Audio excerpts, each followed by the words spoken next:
बिस्मिल्लाहिर्रहमानिर्रहीम। अस्सलाम वालेकुम। दावत नूर में आपको एक बार फिर से खुश आमदीद कहती हुई आज आपके लिए मोस्ट फेवरेट चॉकलेट ब्राउनी की रेसिपी लेकर आई हूँ। आप जरा इसका टेक्सचर चेक कीजिए, अंदर से इसकी शाइन देखिए, ये बहुत ही ज्यादा गुई है, माउथ मेल्टिंग सॉफ्ट है। खास बात इन ब्राउनीज की ये है कि ये बगैर ओवन के बनने वाली है। मैं इसके अंदर किसी भी किस्म का इलेक्ट्रिक बीटर का यूज नहीं करूंगी, हैंडविक्स की मदद से इसे बनाने वाली हूँ।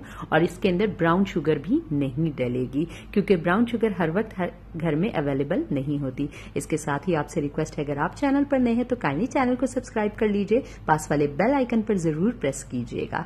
तो सिंपल इंग्रेडिएंट इसके नोट डाउन कर देते हैं। 3 अदद इसके अंदर जा रहे रूम टेम्परेचर अंडे, 1/4 कप है कोको पाउडर, वनीला एसेंस है, चॉकलेट एसेंस है, आप वनीला एसेंस भी सिर्फ यूज कर सकते हैं। 100 ग्राम है बटर इसके अंदर जो कि हाफ कप है, हाफ कप मैदा है, 1 कप और 1/4 कप पिसी हुई चीनी आपने लेनी है। और ये डार्क चॉकलेट मैंने लिए 200 ग्राम, कप में ये 1 कप होगी। तो सबसे पहले चॉकलेट और बटर को मेल्ट करेंगे और मैं इसी रबर स्पैचुला और हैंडविक्स की मदद से इसे कंप्लीटली बनाऊंगी। ये मैंने ले लिया एक बड़े साइज का पतीला, इसमें नमक बिछा हुआ है जिसके अंदर नॉर्मल मैं अपनी सारी बेकिंग करती रहती हूँ। एक स्टैंड रख दिया है और हल्की आंच पर इसे प्री हीट होने के लिए मैं रख दूंगी। स्टील का भगोना लेना है, उसके अंदर पानी डालना है ताकि वो गर्म हो जाए और चॉकलेट मेल्ट करनी है। एक दूसरा छोटा सा पतीला लेना है, उसको मैं इसके ऊपर रख दूंगी ताकि पानी अंदर ना आ सके, बस इस बात का ख्याल रखना है। चॉकलेट डाल दी है और बटर डाल दी है, ठीक है। अब इन्हें मेल्ट करने के लिए मैं रख दूंगी और यकीन जानिए ये 10 से 15 मिनट में ही इसके अंदर मेल्ट हो जाएंगे। देखिए बटर अभी से ही मेल्ट होना स्टार्ट हो गया और ये देखिए अल्हम्दुलिल्लाह कंप्लीटली मेल्ट हो गए। ये जो थोड़े से भी आपको पीसेस नजर आ रहे, ये मिक्स करने से इसके अंदर खुद मेल्ट हो जाएंगे। तो अब मैं इसको निकाल लूंगी और बाउल में डाल दूंगी। बाउल में इसको थोड़ा सा रूम टेम्परेचर पर आपने आने देना है, क्योंकि गर्म में जब आप अंडे डालोगे तो आपके मिक्सचर को खराब कर देगा। 1 कप 1/4 कप जो पिसी हुई चीनी थी मेरे पास, वो इसके अंदर मैं डाल दूंगी। आपके पास अगर ब्राउन शुगर है तो फिर आप हाफ कप इसके अंदर ब्राउन शुगर आप डाल सकते हैं, कोई मुजायका नहीं है। और ये देखिए अच्छी तरह से हैंडविक्स की मदद से मैं इन चॉकलेट, बटर और शुगर को मिक्स करूंगी और इसके बाद ये जो 3 अदद अंडे हैं 1 बाय 1 करके मैं इसके अंदर एक एक अंडा शामिल करूंगी। एक अंडा डालूंगी, हैंडविक्स की मदद से अच्छी तरह से मिक्स करूंगी। जो वो कंप्लीटली इनकॉर्पोरेट हो जाएगा तब मैं दूसरा अंडा लूंगी और इसके अंदर मैं शामिल कर दूंगी। ये अब दूसरा अंडा गया है, इसको भी अच्छी तरह से, ये हैंडविक्स से भी मिक्स होने से इसके अंदर अच्छी खासी एयर आ जाती है। और ब्राउनी का जो मिक्सचर होता है ये काफी डेंस होता है।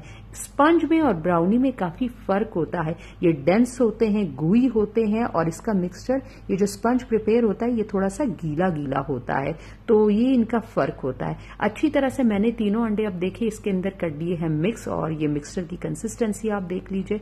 अब 1/4 कप छना हुआ मैं इसके अंदर डाल दूंगी कोको पाउडर, पहले से मैंने छानकर साइड पर रख दिया था। अच्छी तरह से करूंगी इसको मिक्स और जब कोको पाउडर मेरा मिक्स हो जाएगा तब हाफ कप जो मैंने मैदा छानकर साइड पे रखा था वो डालूंगी। दोनों को छान लेना है आपने पहले। अब ये भी डाल दिया है और ये देखे ये हैंडविक्स की मदद से मैं देखे इसे इस तरह से मिक्स कर, बहुत ज्यादा जोर जोर से आगे पीछे आपने इसको मिक्स नहीं करना ताकि आपका मिक्सचर बिल्कुल भी टफ ना हो। ये देखा इस तरह से हैंडविक्स को घुमाते चले जाना है और ये साइडों से हर जगह से उतरता हुआ मिक्सचर के अंदर खुद ही अच्छी तरह से मिक्स हो जाएगा और ऊपर नीचे हर जगह इसकी मिक्सिंग परफेक्टली हो जाएगी। ये देखिए किस कदर डेंस और जबरदस्त मिक्सचर प्रिपेयर हुआ है। अब मैं डाल रही हूँ half tea spoon vanilla essence. आपके पास अगर सिर्फ यही है तो यही डालिएगा।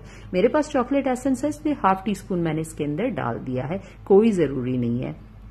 अच्छी तरह से आपने करना है, देखो मिक्स कर दिया है। अब टिन की भी आपको मैं इसके बारे में बता देती हूँ। इसका टिन आपने इस तरह से ब्राउनी बनानी है कि इसके स्लाइसेस ना तो बहुत ज्यादा थिक हो ना बहुत ज्यादा थिन हो। मेरे पास ये टिन था तो इसके अंदर बहुत ज्यादा थिक इसका बैटर आ रहा था, तो मैंने ये पेस्ट्री टिन मेरे पास थी तो देखो मैंने जुगाड़ू करके ये इसके अंदर लगा दिया एक अदद गत्ते का पीस, ठीक है, नाप करके, और 2 बटर पेपर अल्टरनेट इसके अंदर लगा दिए। अच्छी तरह से ग्रीस कर लिया मैंने इसको, ठीक है।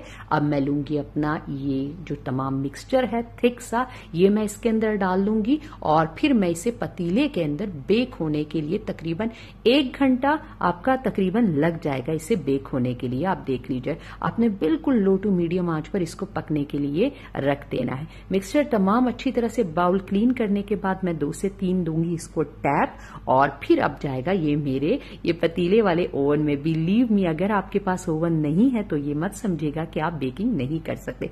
इस पतीले में नमक बिछा के जो बेक आपका जी करना चाहे आप कर सकते हैं बहुत ही आसानी से। अब 1 घंटे के लिए लो टू मीडियम आंच पर मैं इसे पकने के लिए रख देती हूँ, ठीक है। और ये देखिए अल्हम्दुलिल्लाह आप खुद चेक कीजिए, परफेक्ट ब्राउनीज कुक हुए। ये देखिए ऊपर से जब इसका क्रस्ट सख्त हो जाए तो आपकी ब्राउनी कुक हो गई है। आप जब भी इसके अंदर टूथपिक या छुरी डालोगे वो गीली ही निकलेगी, क्योंकि ब्राउनी का मिक्सचर जो होता है वो थोड़ा सा गुई रखा जाता है, वो गुई होता है, वो केक की तरह आपका सूखा नहीं आएगा। अब मैं पहले ये देखे इस तरह से इसको, ये जो 2 साइड पे मैंने बटर पेपर लगाए थे, मकसद यही था। गत्ते के पीस को हटा लूंगी, निकाल लूंगी बटर पेपर की मदद से, साइडों से भी बटर पेपर मैंने हटा लिया। अब नाइफ की मदद से मैं इसके पीसेस काट लूंगी। ये देखे ये ऊपर से इसका क्रस्ट थोड़ा सा सख्त है और अंदर से जो सॉफ्ट और गुई ब्राउनी है, एक परफेक्ट ब्राउनी का जो टेक्सचर होना चाहिए, अल्हम्दुलिल्लाह वो प्रिपेयर हो गया है। तो बनी है ना बगैर ओवन के, बगैर किसी मशीन के और बगैर ब्राउन शुगर के परफेक्ट डार्क ब्राउनीज आपकी, जो कि होने चाहिए, जो कि हम बेकरी से अमूमन परचेज करके लाते। तो होप करूंगी कि आपको ये जबरदस्त सी रेसिपी बहुत ज्यादा अच्छी लगी होगी। आपने दे दिया होगा इसे एक बड़ा सा लाइक। अगर आप मुझे फेसबुक पर वॉच कर रहे हैं तो मुझे कर लीजिए फॉलो। यूट्यूब पर अगर है तो आप, हम्बल रिक्वेस्ट है, चैनल को बगैर सब्सक्राइब किए मत जाइएगा। अपने फ्रेंड्स एंड फैमिली मेंबर्स के साथ मेरी रेसिपीज को जरूर शेयर कीजिएगा और कमेंट बॉक्स में मुझे अपना फीडबैक जरूर दीजिएगा। आपका इंटरेक्शन और आपके क्वेश्चन को मैं वेलकम कहूंगी और मुझे बेहद अच्छा लगेगा। तो किसी दूसरी नई जबरदस्त रेसिपी के साथ फिर आपकी खिदमत में हाजिर